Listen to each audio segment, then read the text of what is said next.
Hello every one. എങ്ങനെയാണ് കാർബോഹൈഡ്രേറ്റുകളുടെ structure നമുക്ക് ഓർത്തു വെക്കാൻ സാധിക്കുക? ബയോമോളിക്യൂൾ എന്നുള്ള ചാപ്റ്ററിൽ ഇഷ്ടം പോലെ കാർബോഹൈഡ്രേറ്റുകൾ, ഡൈസാക്രൈഡ്, മോണോസാക്രൈഡ്, പോളിസാക്രൈഡ് എന്നുള്ള കാറ്റഗറിയിൽ ഇഷ്ടം പോലെ സ്ട്രക്ചേഴ്സ് കൊടുത്തിട്ടുണ്ട്. എല്ലാ സ്ട്രക്ചറും ഓർത്തു വെക്കുക പ്രാക്ടിക്കലി ഇമ്പോസിബിൾ ആണെന്നുള്ള അഭിപ്രായം വരെ പലർക്കും ഉണ്ടാവാറുണ്ട്. പക്ഷേ നിങ്ങളൊരൊറ്റ സ്ട്രക്ചർ മാത്രം അറിഞ്ഞിരുന്നാൽ ബാക്കിയുള്ള എല്ലാ സ്ട്രക്ചറും ആ സ്ട്രക്ചറിൽ നിന്ന് ഡിറൈവ് ചെയ്യാമെന്ന് ഞാൻ പറഞ്ഞുതരാം. അതെങ്ങനെയാണെന്ന് ഞാൻ കാണിച്ചു തരാം. Here we go. നിങ്ങൾ അറിയേണ്ട ഒരേ ഒരു സ്ട്രക്ചർ, അത് ഗ്ലൂക്കോസിൻ്റെ ഓപ്പൺ ചെയിൻ സ്ട്രക്ചറാണ്. This is glucose structure. ഗ്ലൂക്കോസിൻ്റെ ഓപ്പൺ ചെയിൻ സ്ട്രക്ചറാണ് ഇവിടെ കാണുന്നത്. അതെങ്ങനെ ഓർത്ത് വെക്കാമെന്ന് ഞാൻ പറഞ്ഞുതരാം. നോക്കിയേ, നമുക്ക് ആദ്യം ആൽഡിഹൈഡ് ഗ്രൂപ്പ് 1, 2, 3, 4, 5, 6 എന്നുള്ള രീതിയിൽ 6 കാർബൺസിനെ താഴേക്ക് അറേഞ്ച് ചെയ്യുക. എല്ലാ കാർബണിലും OH ഗ്രൂപ്പ് വലതുവശത്ത് എഴുതുക. കാരണം ഈ കാർബൺ ആറ്റംസ് എല്ലാം കൈരാൽ കാർബൺ ആറ്റംസ് ആണ്. 2, 3, 4, 5 എന്ന് മാർക്ക് ചെയ്തേക്കുന്ന ഈ കാർബൺസ് എല്ലാം കൈരാൽ കാർബൺ ആറ്റംസ് ആണ്. അവിടെയൊക്കെ കോൺഫിഗറേഷൻസ് ഇമ്പോർട്ടൻ്റ് ആണ്. എല്ലാ കാർബണിലും OH വലതുവശത്ത്, നടുക്കത്തെ അതായത് മൂന്നാമത്തെ കാർബണിൽ മാത്രം OH ഇടതുവശത്ത്. ഇത്രയും അറിഞ്ഞാൽ നമ്മുടെ ഗ്ലൂക്കോസിൻ്റെ ഓപ്പൺ ചെയിൻ സ്ട്രക്ചറായി. ഇനി ഓപ്പൺ ചെയിൻ സ്ട്രക്ചറിൽ നിന്ന് എങ്ങനെ സൈക്ലിക് സ്ട്രക്ചർ വരയ്ക്കാം? നിങ്ങൾ ആകെ ചെയ്യേണ്ട പരിപാടി ഇത്രയേ ഉള്ളൂ. ഈ OHനെ ഇങ്ങോട്ട് കണക്ട് ചെയ്യുക. ഇതൊരു ന്യൂക്ലിയോഫിലിക് അഡിഷൻ റിയാക്ഷൻ ആണ്. Alcohol added to aldehyde, hemi acetal acetal formation, nucleophilic addition topic. നോക്കിയേ, ഈ ഓക്സിജൻ കാർബണിലേക്ക് കണക്ട് ആവുന്നു. അതാണ് ഈ കാണിച്ചിരിക്കുന്നത്. ഓക്കെ, ഹൈഡ്രജൻ ഓക്സിജനിലേക്ക് ആഡ് ആവുന്നു, OH. അപ്പോൾ എന്തിനാണ് രണ്ട് സ്ട്രക്ചർ? നമ്മൾ ആദ്യമേ കണ്ടിരുന്നു 2, 3, 4, 5 മാർക്ക് ചെയ്തിരിക്കുന്ന ഈ 4 കാർബൺസ് മാത്രമായിരുന്നു ആദ്യമേ കൈരാൽ. അവിടുത്തെ കോൺഫിഗറേഷൻ ആയിരുന്നു ഇമ്പോർട്ടൻറ്റ്.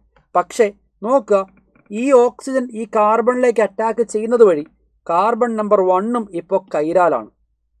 അപ്പോൾ OHന് വേണമെങ്കിൽ വലതുവശത്ത് വരാം, OH വേണമെങ്കിൽ ഇടതുവശത്ത് വരാം. 2 പോസിബിലിറ്റി ഉണ്ട്. ഈ 2 പോസിബിലിറ്റീസിനെയാണ് നമ്മൾ അനോമേഴ്സ് എന്ന് വിളിക്കുക. OH ഗ്രൂപ്പ് വലതുവശത്തേക്കാണ് നമ്മൾ എഴുതുന്നതെങ്കിൽ ആൽഫ അനോമർ, OH ഇടതുവശത്തേക്കാണെങ്കിൽ ബീറ്റ അനോമർ, ആൽഫ ബീറ്റ. നമ്മൾ ഏതെങ്കിലും ഒന്ന് അറിഞ്ഞാൽ മതി. ആൽഫ ഓർത്തിരിക്കുക, OH വലതുവശത്ത് ആലോചിക്കുക, ആൽഫ. അപ്പോൾ OH ഇടതുവശത്താക്കിയ ബീറ്റയായി. അതിന് വേണ്ടി സെപ്പറേറ്റ് നിങ്ങൾ ആലോചിച്ച് വെക്കണ്ട. You remember only alpha case. ഇനി സൈക്ലിക് സ്ട്രക്ചറിലേക്ക് നമ്മൾ വരാൻ പോവാണ്. നോക്കുക, ഇവിടെ നമുക്ക് ഉണ്ടാക്കിയിരിക്കുന്ന റിങ് 1, 2, 3, 4, 5 കാർബൺ ആറ്റവും ഒരു ഓക്സിജൻ ആറ്റവും ചേർന്നുള്ള 6 മെമ്പർ റിങ്. അപ്പോൾ നമ്മൾ ആദ്യം എന്ത് ചെയ്യുന്നു? ഒരു ഹെക്സഗൺ വരയ്ക്കുന്നു. ഹെക്സഗൺ ഞാനിവിടെ ആദ്യമേ വരച്ചു വെച്ചിട്ടുണ്ട്. നിങ്ങൾ ആകെ ചെയ്യേണ്ടത് ടോപ്പ് റൈറ്റ് കോർണറിൽ ഒരു ഓക്സിജനെ ഇടുക. അതിനുശേഷം ക്ലോക്ക് വൈസ് ആയിട്ട് നമ്പർ ചെയ്യുക. ക്ലോക്ക് വൈസ് ആയിട്ട് 1, 2, 3, 4, 5 എന്ന് നമ്പർ ചെയ്യുക. ഓക്കെ, ഇനി നമ്മളിതാ ഒന്നാമത്തെ കാർബൺ എടുക്കുന്നു. ഒന്നാമത്തെ കാർബൺ എടുത്തിട്ട് എന്ത് ചെയ്യണമെന്നുള്ളതാണ് ഞാൻ പറഞ്ഞുതരുന്നത്. ശ്രദ്ധിച്ചേക്കണേ, ശ്രദ്ധിച്ചു നോക്കുക. ഇവിടെ കാണുന്ന ഈ ഹൊറിസോണ്ടൽ ബോണ്ടില്ലേ, ഹൊറിസോണ്ടൽ ബോണ്ടിനെ നേരെ വലതുവശത്തേക്ക് തിരിക്കുക. ഹൊറിസോണ്ടൽ ബോണ്ടിനെ നേരെ വലതുവശത്തേക്ക് തിരിക്കുക. അതായത് ഈ ബോണ്ടിനെ ഇങ്ങനെ തന്നെ താഴേക്ക് എടുക്കുക. ഹൊറിസോണ്ടൽ ബോണ്ടിനെ വെർട്ടിക്കൽ ബോണ്ടാക്കുക. അപ്പോൾ എന്താ പറ്റുക? ഇങ്ങനെ ഇരിക്കും അല്ലേ. ഈ OH എങ്ങോട്ട് പോകും? നേരെ താഴേക്കാണ് പോവുക. So OH will be here and H will be on the top side. H മുകളിലായിരിക്കും ഉണ്ടാവുക.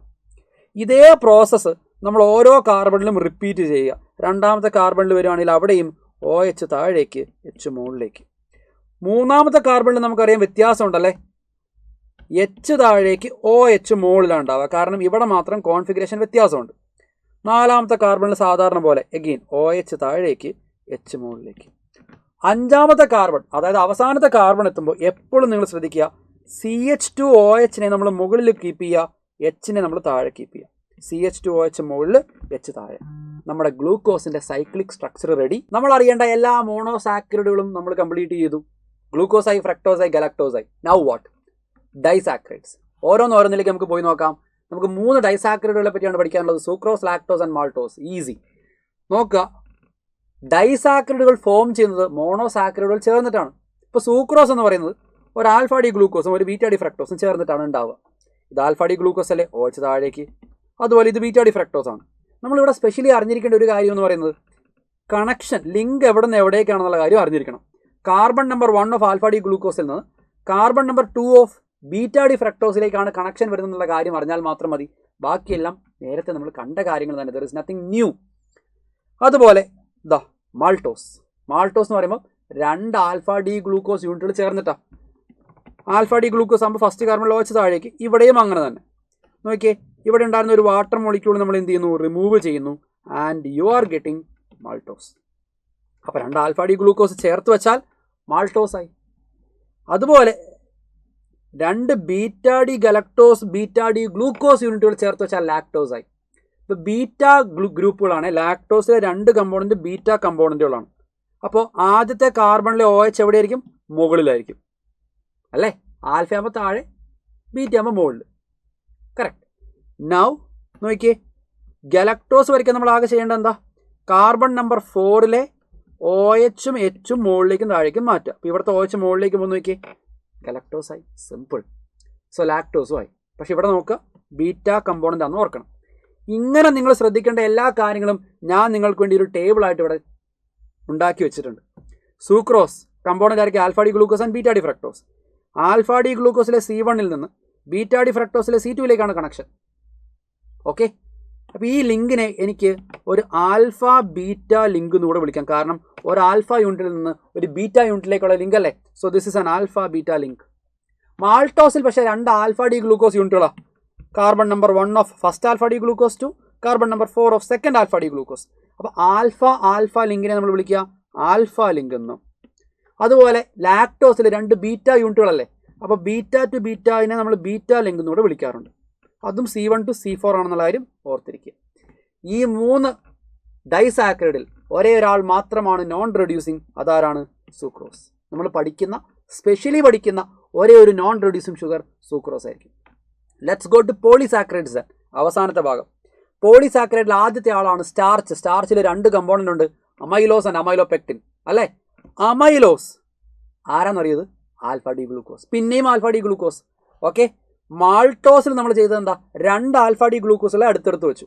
ഇവിടെ ചറപറയെ ആൽഫ ഡി ഗ്ലൂക്കോസിനെ നിരത്തി വെക്കുന്നു. അതേ ഉള്ളൂ. നോക്കുക, ഒരെണ്ണം, രണ്ടാമത്ത്, അങ്ങനെ പോകുന്നു. എല്ലാത്തിലെയും കണക്ഷൻ എവിടെ നിന്ന് എങ്ങോട്ടാ? C1 to C4, C1 to C4, C1 to C4. Amylose പോലെ വേറൊരു കമ്പോണൻ്റ് കൂടെ സ്റ്റാർച്ചിലുണ്ട്. അതാണ് അമൈലോപെക്റ്റിൻ. അമൈലോപെക്റ്റിനിൽ എന്താ ഉള്ളതെന്നറിയോ? അവിടെയും alpha D glucose. C1 to C4 കണക്ഷന് പുറമെ ഇവിടെ ഒരു അഡീഷണൽ ടൈപ്പ് ഓഫ് ലിങ്കേജ് ഉണ്ട്. അതെന്താ? C1 to C6 linkage extra ഉണ്ട്. ആ കാര്യമാണ് ഇവിടെ നമ്മൾ ഓർത്തിരിക്കേണ്ടത്. സോ അമൈലോസ് എന്ന് പറയുന്നത് സ്ട്രെയിറ്റ് ചെയിൻ ആണ് എങ്കിൽ അമൈലോപെക്റ്റിൻ എന്ന് പറയുന്നത് ബ്രാഞ്ച്ഡ് ആണ്. ആ കാര്യം നമ്മളിവിടെ എക്സ്ട്രാ അറിഞ്ഞിരുന്നാൽ മതി. So amylose C1 to C4, maltose പോലെ തന്നെ അമൈലോപെക്റ്റിൻ C1 to C4ന് പുറമെ C1 to C6 ഒരു ക്രോസ് ലിങ്ക് കൂടെ ഉണ്ടെന്ന് ഓർക്കുക. Let's go to cellulose. അതിന് മുൻപ് ഒരു ചെറിയ കാര്യം. ഗ്ലൈക്കോജൻ ഇല്ലേ, ഗ്ലൈക്കോജൻ. അമൈലോപെക്റ്റിൻ്റെ സ്ട്രക്ചർ എന്താണോ അത് തന്നെയാണ് ഗ്ലൈക്കോജൻ. സോ നമ്മളിനി ഗ്ലൈക്കോജനെ പറ്റി എക്സ്ട്രാ പറയേണ്ട ആവശ്യമില്ല. Last and final one, cellulose. Alpha D ഗ്ലൂക്കോസിന് പകരം ഇവിടെ ബീറ്റ ഡി ഗ്ലൂക്കോസ് ആണെന്നുള്ള ഒരൊറ്റ വ്യത്യാസം മാത്രം, വേറെ ഒന്നുമില്ല. കണക്ഷൻ C1 to C4 തന്നെ. സോ സെയിം, ആൽഫ ഡി ഗ്ലൂക്കോസിന് പകരം ഇവിടെ ബീറ്റ ഡി ഗ്ലൂക്കോസ് ആണെന്നുള്ള ഒരു ചെറിയ വ്യത്യാസം മാത്രമേ നമ്മളിവിടെ ഓർത്തിരിക്കാനുള്ളൂ.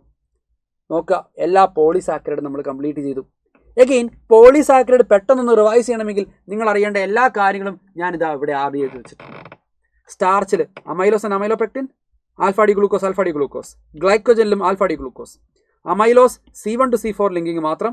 Amylopectin C1 to C4, C1 to C6 cross link. Same pattern ഗ്ലൈക്കോജനിലും റിപ്പീറ്റ് ചെയ്യുന്നു. Cellulose beta D glucose, again connection C1 to C4. നോക്കുക, പോളിസാക്രൈഡിലെ എല്ലാത്തിനകത്തും connection C1 to C4, cross link ഉണ്ട് എങ്കിൽ C1 to C6.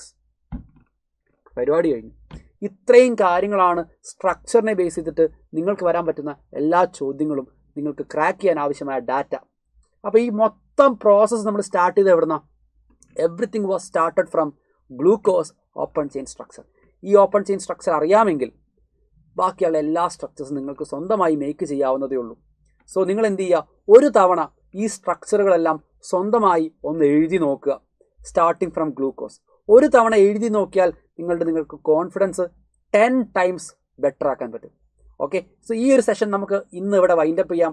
ഇതുപോലെ നിങ്ങൾക്ക് എക്സ്പ്ലെയിൻ ചെയ്ത് വേണമെന്ന് തോന്നുന്ന ടോപ്പിക്കുകളുണ്ടെങ്കിൽ comment below and will meet again. Until next time, by.